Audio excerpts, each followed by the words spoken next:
Les amis, un tout petit tour de partage que je voudrais faire avec vous, avec un autre discours du président Samuel Eto'o qui nous faisait savoir qu'il ne cède pas au chantage. Mais avant, je partage avec vous cette congratulation qui a été envoyée par l'Africa Foot à Zambo Anguissa pour la saison 2024-25.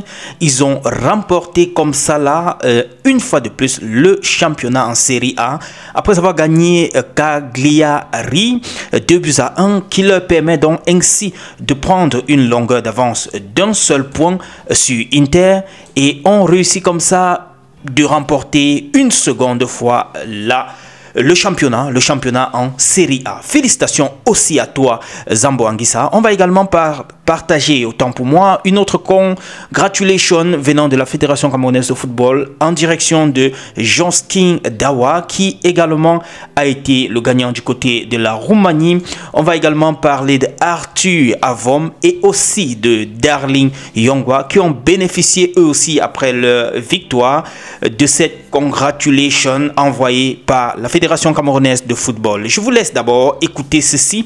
C'est un discours où Samuel Eto'o fait un recadrement, voilà, je peux dire vis-à-vis de ses tacles, de ses adversaires. Également, il a rendu un vibrant hommage à Koundé, l'ancien lion indomptable et capitaine charismatique qu'il a été.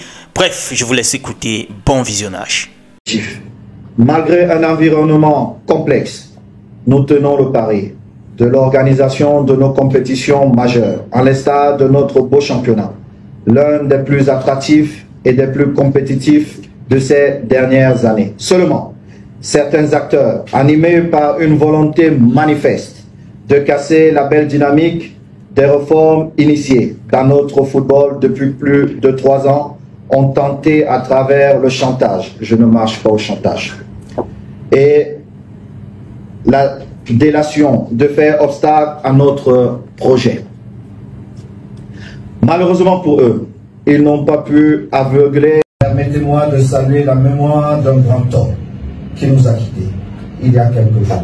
J'ai nommé Emmanuel Jérôme Koundé. Benetti, comme il se faisait appeler, a marqué son époque et inspiré plusieurs générations de footballeurs. Il fait partie des meilleurs défenseurs des années 80. Beaucoup savent qu'il était de la formidable Odyssée des Lions indomptables à la Coupe du Monde de 1990 en Italie, au cours de laquelle notre pays devenait le premier en Afrique à atteindre les quarts de finale d'un mondial. En revanche, très peu, surtout la jeune génération, savent qu'il a été un capitaine emblématique de notre belle équipe nationale, avec plusieurs titres majeurs à son actif.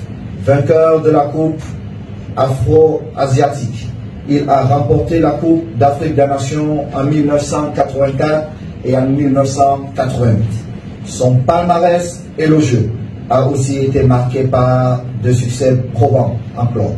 Je citerai les 5 titres de champion du Cameroun, 6 fois vainqueur de la Coupe du Cameroun et 3 fois vainqueur de la Coupe africaine Interclub. En 1985, il remportait le prestigieux Ballon d'Or camerounais. Comme entraîneur, il a également gagné